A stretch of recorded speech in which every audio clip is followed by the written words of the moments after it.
Heroines general గా తమ love స్టోరీలు, బ్రేకప్ల గురించి ఓపెన్ గా చెప్పేందుకు ఇష్టపడరు.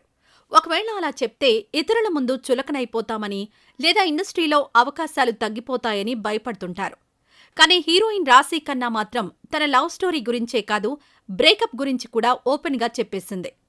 రాశీ ఖన్నా, విక్రాంత్ మాసే జంటగా నటించిన ది సబర్మతి రిపోర్ట్ ప్రమోషన్స్ లో భాగంగా ఒక ఇంటర్వ్యూలో మాట్లాడిన రాశీ ఖన్నా తన లవ్ స్టోరీ గురించి చెప్పుకొచ్చింది.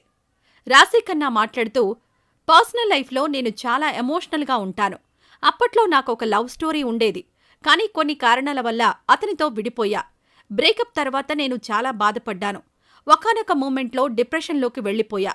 అయితే కొన్నాళ్ల తర్వాత సోల్మేట్స్, ఫ్రెండ్స్ సాయంతో నా కెరీర్పై దృష్టి పెడుతూ ఆ బ్రేకప్ బాధ నుంచి బయటపడ్డాను. ప్రస్తుతం ఎలాంటి పరిస్థితినైనా తట్టుకోగలిగేంత స్ట్రాంగ్గా మారిపోయాను. బ్రేకప్ తర్వాత నేను మరింత స్ట్రాంగ్ అయ్యాను. ఇప్పటికీ నాకు ఇండస్ట్రీలో కంటే బయటే ఎక్కువ మంది స్నేహితులున్నారు అని రాశీ ఖన్నా గుర్తు చేసుకుంది. అయితే రాశీ ఖన్నా బ్రేకప్ స్టోరీ నెట్టింట్లో వైరల్ అవడంతో చాలామంది నెటిజన్స్ రాశీ ఖన్నా ప్రేమించింది ఎవరినబ్బా అనే ఆలోచనలో పడ్డారు. బయటి వ్యక్తి మాత్రం కాదని, ఇండస్ట్రీలోనే వ్యక్తే అంటూ కామెంట్స్ చేస్తున్నారు.